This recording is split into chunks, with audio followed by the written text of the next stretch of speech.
Deus, nosso Pai, permaneça conosco, ilumine, nos ampare, nos sustente-nos cada vez mais. Foi quinzado do Evangelho segundo o Espiritismo, capítulo 7, o item que fala sobre a missão do homem inteligente.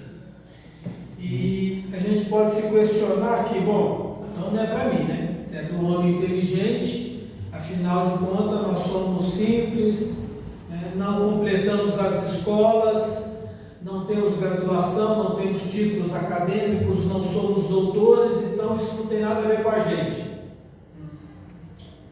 Não era assim que Jesus pensava, não foi isso que Jesus ensinou, e não é isso que está escrito no Evangelho segundo o Espiritismo. A proposta que transparece no livro é exatamente o contrário. A missão do homem inteligente está numa das bem-aventuranças, especificamente, bem-aventurados os pobres de espírito, porque deles é o reino de Deus. Como é que pode ser o pobre de espírito, o indivíduo que tem a missão do ser inteligente? Aí Kardec vai então nos explicar como isso se faz. Pobre de espírito é o simples. O simples é aquele que é despojado da arrogância, da vaidade, do orgulho, do egoísmo. É o indivíduo que, ciente das suas limitações, entende e compreende a necessidade de buscar ao apoio de Deus, nosso Pai. E é esse caminho que Jesus seguiu. Quando Jesus foi ensinar aos seus contemporâneos, ele faz uma citação do Velho Testamento, já que os judeus do seu tempo eram tão ciosos do Velho Testamento, já que os fariseus viviam exigindo o cumprimento da lei, Jesus subordinou-se à lei judaica, subordinou-se àquilo que estava no Velho Testamento. E ele busca um salmo do Velho Testamento, especificamente o Salmo 82, onde está escrito: eu disse, vós sois deuses, vós sois filhos do Altíssimo. E esse é o ponto do homem inteligente. Vós sois filhos do Altíssimo. Nós somos filhos de Deus. E se nós somos filhos de Deus, nós somos deusinhos. E o filho é herdeiro do pai. O filho herda a herança do pai. E qual foi a herança que Deus concedeu a cada um de nós? Segundo a doutrina espírita, Deus é a inteligência suprema do universo. E nós somos os seres inteligentes da criação. Então, quando ele fala da missão do homem inteligente, ele está falando de todos nós. Porque todos nós somos os seres inteligentes da criação. E como tais, nós devemos nos conduzir pela vida.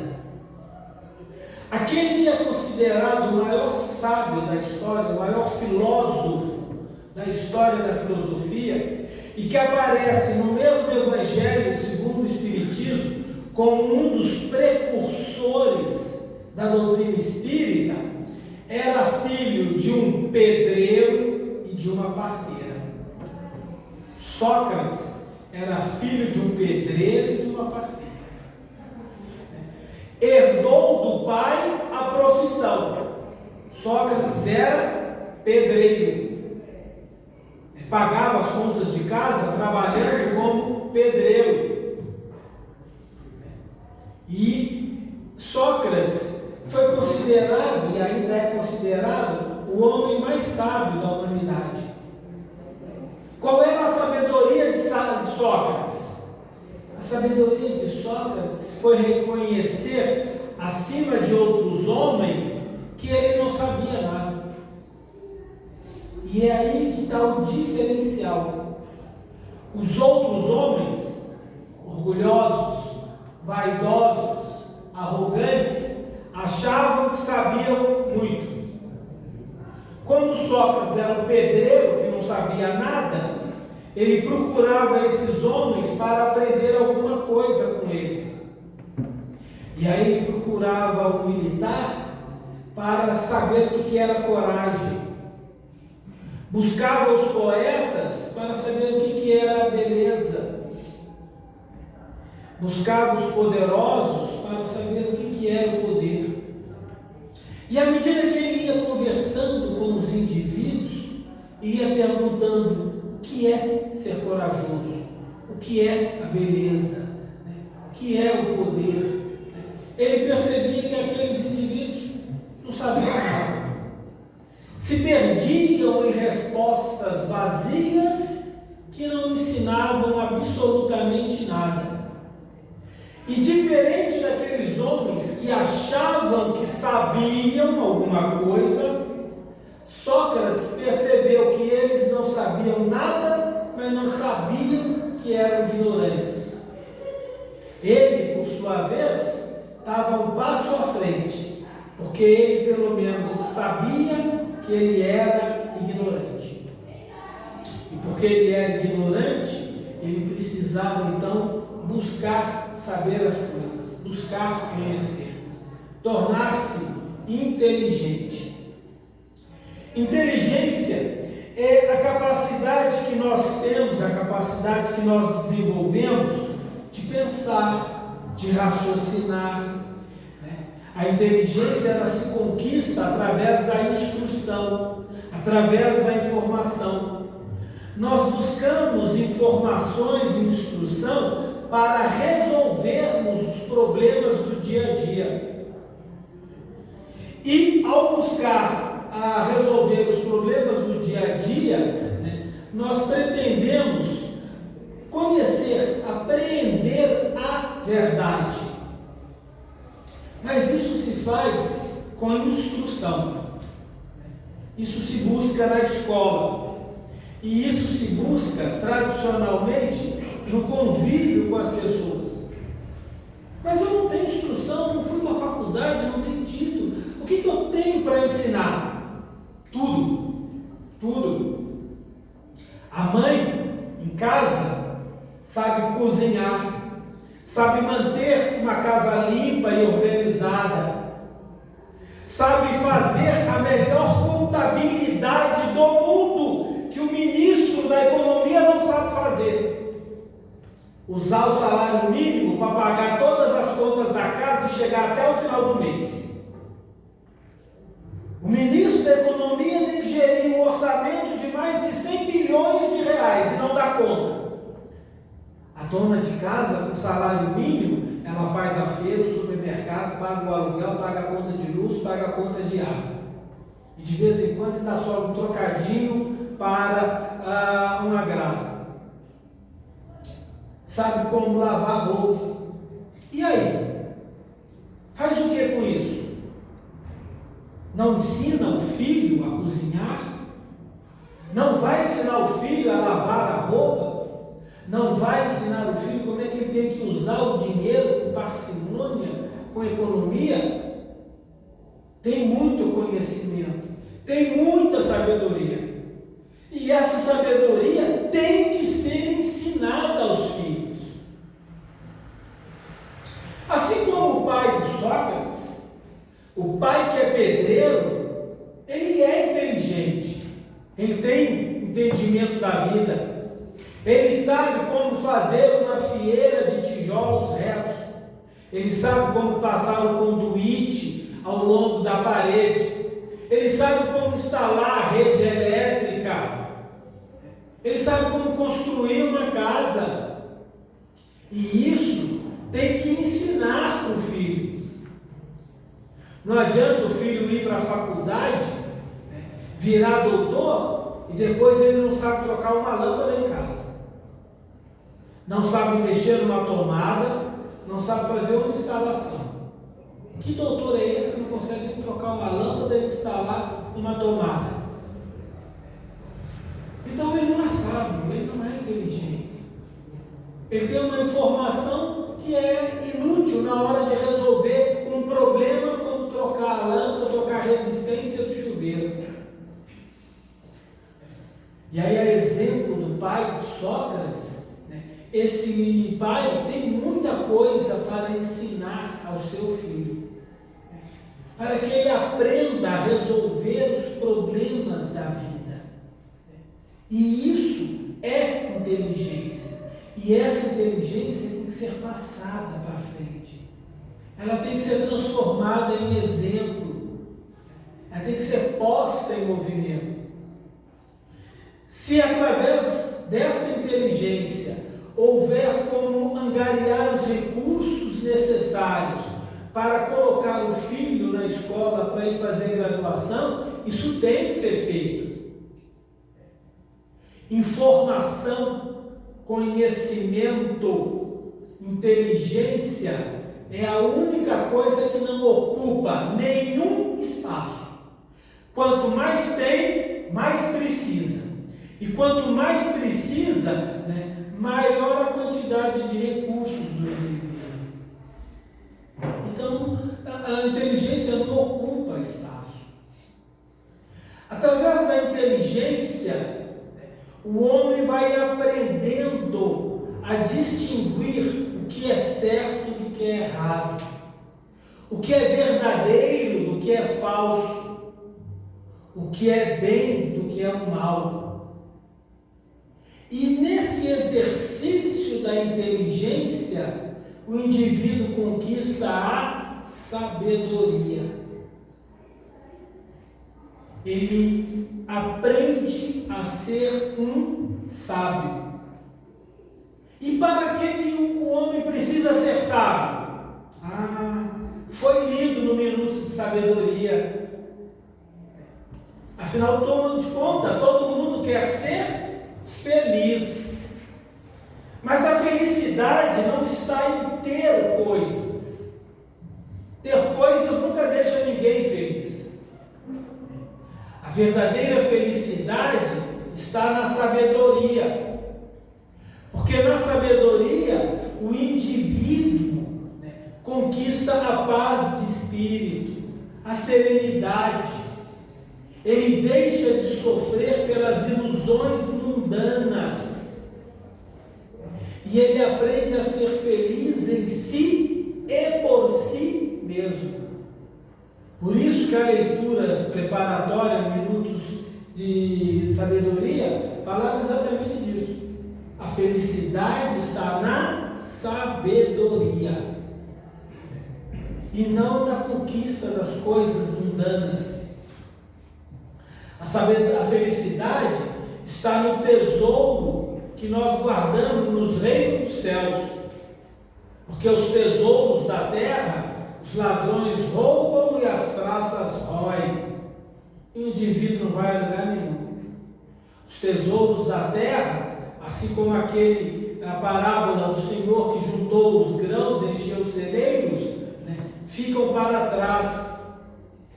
Mas a sabedoria, a inteligência, o conhecimento, nós levamos sempre conosco, aonde quer que vamos, aonde quer que estejamos. A sabedoria é uma riqueza, é um tesouro que está sempre conosco. Todos nós somos esses seres inteligentes. Essa é a herança que Deus nos deu. E o que é que nós vamos fazer com a herança que Deus nos deu? Para explicar o que fazer com a herança, Jesus contou a parábola dos talentos. Cada filho recebeu uma quantidade de talentos, deveria utilizar. Um deles enterrou o talento embaixo da terra, perverteu a inteligência, deixou ela de lado, não a usou para o bem. E justamente por isso, quando o Senhor retorna, esse filho é cobrado. E aquilo que a ele foi dado, lhe foi retirado. Porque ele fez mau uso. Assim também acontece conosco quando fazemos mau uso da nossa inteligência. Se nós sabemos fazer alguma coisa, devemos fazer sempre bem e melhor, e ensinar quantos estejam ao nosso lado a fazer bem e melhor. Não pode ser usado para enganar, trapacear, iludir os outros. É perverter a inteligência. E como está na mensagem do Evangelho segundo o Espiritismo, quando a inteligência é pervertida, esse indivíduo vai ser duramente cobrado por isso. A inteligência pervertida, nos dias atuais, ela está disseminada para todos os cantos e lados. É a mentira, fake news, a pós-verdade, os achismos das opiniões. E desta forma o indivíduo corrompe a inteligência. Usa a inteligência para iludir o outro, para enganar o outro. Hoje de manhã, no jornal do almoço, teve uma reportagem muito grande sobre estelionato, os golpes dos estelionatários. E o comentarista que deu a reportagem, ele falou com muita propriedade. É o golpe mais antigo que existe. É tão antigo que alguns de nós da cabeleira branca já ouvimos um ditado antigo que dizia que a cada minuto nasce um otário. Porque supostamente tem um esperto para enganar o otário. As mídias sociais, a internet, a informática, facilitou a vida dos estelionatários. Tem golpe de tudo que é jeito na classe. Tem golpe para tudo quanto é lado. Rifa de Porsche a 99 centavos. E nego gastando dinheiro achando que vai ganhar. Estelionatório do jogo do tigrinho. E está cheio de estelionatário. E esses indivíduos estão fazendo mau uso da inteligência. Estão pervertendo a inteligência. E como nós vemos lá no Evangelho, infelizmente, esses indivíduos vão pagar muito caro por isso. A inteligência é o que nos faz justamente nos precavermos contra isso. Isso é bom? Vai me trazer algo verdadeiramente bom? Será que isso aqui expressa uma verdade? Precisamos disso? Ah, mas é 99 centavos a rifa. E vai que ganha uma Porsche. 99 centavos para ganhar um carro de, dependendo do modelo, 300 mil, 500 mil reais. Eu vou fazer o que com esse carro na Vila Ré? Além de atrair todos os ladrões da redondeza. Eu vou conseguir abastecer esse carro? Porque para começar ele não bebe álcool. Tem que ser gasolina de boa octanagem. E já vai sair caro. E vai fazer seguro? Faz as contas de um carro de 300 mil reais, o seguro que tem que pagar, ainda que é um carro visado. Quando chegar janeiro, tem IPVA. 4% de 300 mil reais. São mais de 12 mil reais. Vai tirar isso da onde? Aí um indivíduo inteligente, ele começa a pesar esses elementos. E é nessa hora que o indivíduo se torna sábio. A sabedoria que nós vamos construir a partir da inteligência é justamente a capacidade de compreender as consequências das nossas ações. Inteligência vem com informação. À medida que nós vamos buscando informações, nós vamos ampliando a nossa inteligência. Só a informação não é sinal de inteligência, muito menos de sabedoria. Senão qualquer computador, qualquer celular seria um tremendo sábio. E não é. Ele não sabe o que fazer com a informação. A sabedoria é a hora que o indivíduo usa a inteligência para pensar nas consequências das suas ações, das escolhas. A sabedoria é o que nos permite viver a verdade. Com a inteligência nós vamos apreender a verdade, nós vamos atingir a verdade. Mas a sabedoria é viver a verdade. Daí a fala de Jesus, né? Eu sou o caminho, a verdade e a vida. Viver a verdade, viver como Jesus. Goethe foi um poeta significativo alemão do iluminismo. Goethe tem um livro muito premiado chamado Fausto.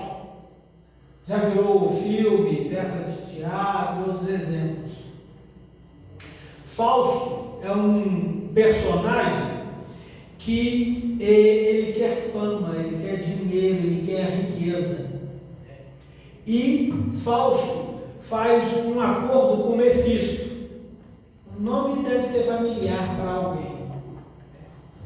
E ele assina o acordo sem pensar nas consequências. E Fausto é um exemplo dramático do indivíduo que, em troca de prazeres e riquezas imediatas, ele perde a própria alma. Mefisto, no livro, simboliza o rabudo chifrudo. Uma versão cinematográfica de Fausto, para quem já assistiu, é o Motoqueiro Fantasma. Também ele deu a alma do chifrudo. E aí ele não pensou nas consequências do acordo que ele fez. E esse é o contrário da sabedoria. O livro dos Espíritos nos ensina que nós fomos criados simples e ignorantes. A nossa trajetória é para conquistar a sabedoria.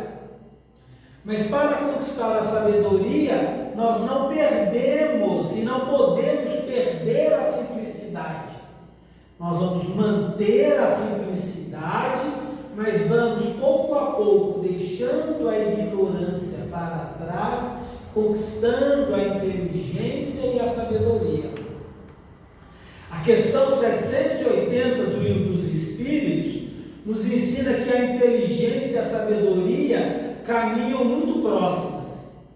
Primeiro vem a inteligência e logo depois vem a sabedoria. Mas nesse caminho, o indivíduo não pode perder a simplicidade. Nenhum de nós está destinado a fazer o mal. Isso quer dizer o quê? Quer dizer que nós temos direito a errar? Sim, nós temos direito a errar. Uma vez. Errar uma vez. Porque é parte do aprendizado cometer erros. Mas erros não se repete. Quando a mamãe for ensinar o Júnior a cozinhar, ela vai explicar para ele: você pica o alho picadinho, coloca um pouco de óleo, sal, dá uma refogadinha, pega o arroz que já lavou, joga o arroz, dá uma refogada rápida, coloca a água, abafa e deixa cozinhar. Aí o Júnior vai tentar a primeira vez. queima o arroz. Porque ele não vai vigiar o nível de água, não vai repor, ele deixou o fogo alto, aí queimou o arroz. Júnior, você aprendeu como é que não faz. Agora, tenta a segunda vez. Na segunda vez, o Júnior vai baixar o fogo, vai controlar, mas vai colocar água demais. Aí vai sair papo. Tá vendo? Você cometeu um erro diferente. Não queimou. Então aprendeu a não queimar. Agora você empapou. Então você aprendeu como fazer para não empapar. A terceira vez tem que sair certo. A terceira vez tem que sair certo. E Sócrates nos dá a mesma lição. Quem erra é o ignorante. A etimologia da palavra é uma palavra grega, gnose, conhecimento, é sabedoria. Que viram os nossos em grego é negação. Gnose é sem conhecimento. Ignorante é apenas aquele que não tem conhecimento. Antes da mamãe ensinar o Júnior a fazer o arroz, ele era ignorante sobre como fazer o arroz. Quando a mamãe acompanha, mostra os passos, ensina, o Júnior deixa de ser ignorante e passa a ter conhecimento sobre como fazer arroz. Nesse processo, ele tem sim direito a erro, mas ele não pode repetir os erros. Repetir o erro é persistir no comportamento vicioso. E isso vale para nós ao longo de toda a vida. Nós vamos passear lá pelas ruas do Brás. Aí a gente vai ver lá um monte de produto, um monte de circunstância. Aí às vezes a gente passa numa loja, tem lá a promoção. 5 pares de sapato a R$100. Opa, 5 pares de sapato a R$100? Vou levar. Sapato custando 150, 200, 300 reais, aqui está custando 20, vou levar os 5 pares. Antes do ano acabar, os 5 pares foram para o lixo. Porque é sapato Xing-Ling, made in Paraguai, a garantia Soy Joy. 2 meses de uso, o sapato esguelou. Botou a língua para fora, a sola furou e a costura desfez. Jogou R$100 no lixo. Aí procura uma firma decente, uma empresa sólida, ele gasta R$150 para comprar o sapato. Dura 3 anos. Tem o direito de cometer o primeiro erro, mas tem que aprender. O que não pode fazer é depois que ele gastar R$100 comprando 6 sapatos que não duraram um ano, ele voltar lá na loja e comprar mais 5 a 100.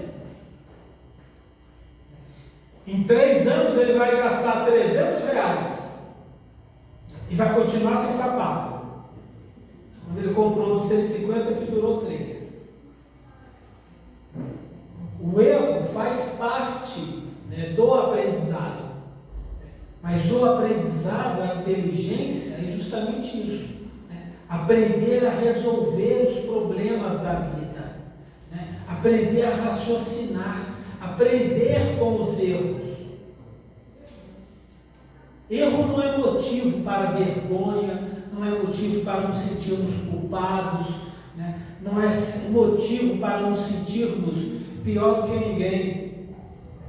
Da mesma forma que Jesus um dia ensinou, atire a primeira pedra aquele que nunca pecou, na mulher adúltera, ele também pode ensinar, atire a primeira pedra aquele que nunca errou. Pode ficar tranquilo que não vai chover pedrada nenhuma. Nós temos uma fileira de erros atrás de nós. A inteligência está justamente em aprendermos com os erros. À medida que nós vamos aprendendo com os erros, nós vamos nos tornando cada vez mais sábios. Por que os antigos respeitavam os mais velhos, porque os mais velhos eram os mais sábios. E por que os mais velhos eram os mais sábios? Porque eram aqueles que tinham cometido a maior quantidade de erros e tinham aprendido com ele. E por que nós precisamos aprender com os mais sábios? Porque provavelmente nós não vamos ter nem o tempo, nem as oportunidades de cometer todos os erros que eles cometeram. Então é mais fácil aprender ouvindo. Não faz assim. Olha, quando for fazer o arroz, não deixa o fogo alto. Depois de uns 2, 3 minutos, você abaixa o fogo, senão você vai queimar. Vai controlando a quantidade de água, vai botando água demais, senão vai empapar. Se a receita diz que é para colocar 6 ovos, é para colocar 6 ovos. Não, o ovo está caro demais, vou colocar só 4. Vai embatumar. Tem uma razão para ter 6 ovos na receita. E não é para dar dinheiro para o granjeiro, é para a massa crescer adequadamente. Nós aprendemos com aqueles que estão à nossa frente. Sócrates aprendeu o ofício com o pai. Aprendeu com o pai o que era ser pedreiro, escultor. Aprendeu com a mãe o que era ser a parteira. Trazer algo novo à vida. Depois dos seus 50, 60 anos, quando o Sócrates começa propriamente a ser reconhecido como um sábio na cidade de Atenas, é isso que ele vai ensinar aos mais jovens. O escultor que está quebrando a pedra, talhando a pedra, ele está tirando a ignorância, está tirando as crostas da ignorância. E ao tirar as crostas da ignorância, ele faz nascer a sabedoria, nascer o conhecimento. E aquilo, obviamente, incomodou muita gente. Incomodou os poderosos da época. Porque o indivíduo inteligente, o indivíduo sábio, ele não se deixa iludir por fantasias, por propagandas, por mentiras. O indivíduo inteligente, o indivíduo sábio, ele não age por impulso. Ele para, ele pensa, ele questiona, ele avalia, ele pondera, ele julga, e aí ele quer saber mais. Mas isso não é interessante aos poderosos, nunca foi, é menos ainda até hoje. Dá para buscar na internet, se não conseguirem na internet, na TV a cabo, na History Channel, tem um documentário interessante chamado A Verdade da Mentira. A Verdade da Mentira. A mentira está aí, por todo lado. Os estelionatários, de todos os níveis, quilates e posições, vendendo mentira a rodo. Qualquer mentira, desde barbatana de tubarão, que cura de caspa a câncer, até a mentira de vote em mim que eu vou transformar a sua vida e você vai ficar um nababo. A mentira está aí em todos os cantos. O estelionatário é o que não fala. E aí eles mostram nesse documentário exatamente todo esse procedimento. A desinformação. O ignorante, ele é fácil de ser levado, conduzido. O ignorante funciona como gado. Tem a música que canta, povo, gado, né? Foge agora a vida de gado. Vida de gado é a vida do ignorante, né? Conduzido, elevado, né? Não sabe o que fazer. Mas nós somos filhos de Deus, nós somos os seres inteligentes. A inteligência está em nós, é nossa herança. Para sairmos da ignorância e inteligência, a única coisa que nós precisamos no ensinamento de Jesus é sermos pobres de espírito arrogante, pobres de espírito prepotente, pobres de espírito orgulhosos, pobres de espíritos vaidosos. É sermos simples, humildes. Aí eu sei fazer arroz, não preciso de mais nada. Mas peraí, qual é o seu truque? O que você coloca de diferente no seu arroz? Eu gosto de colocar um pouquinho de sal, de caldo de laranja. Ficou interessante. E o seu arroz, o que tem de diferente? De vez em quando eu coloco uva passa. O povo lá de casa não é chegado. Mas pode botar milho também. Sempre temos algo a aprender. Só o arrogante que bate no peito e diz: não preciso disso, eu já sei. É o arrogante, é o orgulhoso. E como Kardec vai estabelecer na mensagem, né, esse indivíduo, né, na sua arrogância, ele acha que sabe mais do que os outros. E quanto mais ele se afirma que sabe mais do que os outros, ele começa a questionar o próprio Pai, começa a questionar a própria divindade. E aí, como ele acha que ele sabe mais do que os outros, né, afinal, né, Deus fez um mundo errado, um mundo injusto, cheio de injustiças, cheio de desigualdades, né, meu mundo seria melhor que o de Deus. Ele começa a refutar o próprio Pai, a renegar a própria divindade. Por isso, quando os fariseus, que eram os doutores da lei, foram atrás de Jesus, pedindo que ele lhes ensinasse, ele falou: sai daqui, hipócrita, víboras, hipócritas, túmulos, caiados de branco por fora e cheios de podridão por dentro. Porque eles não tinham a simplicidade, a humildade daquele que verdadeiramente quer saber. Foram com a intenção de colocar Jesus em armadilha, preparar a armadilha para induzir Jesus ao erro. E nesse ofício, Jesus não. Bendito sois vós, meu Pai, né, que ocultou as verdades dos orgulhosos e ofereceu aos simples e humildes. Cada um de nós. Todos nós somos seres inteligentes. Todos nós temos muita inteligência, temos conhecimento, que tem que ser transmitido para aqueles que estão ao nosso lado, e que tem que ser usado para ampliar o nosso repertório de inteligência. E é através dessa inteligência que nós vamos nos tornar sábios. E à medida que conquistarmos a sabedoria, nós vamos atingir a mensagem do pastorio no Minuto de Sabedoria. Seremos verdadeiramente felizes. Que possamos, cada um de nós, no nosso esforço, acompanharmos o Mestre na conquista da nossa sabedoria e da nossa felicidade.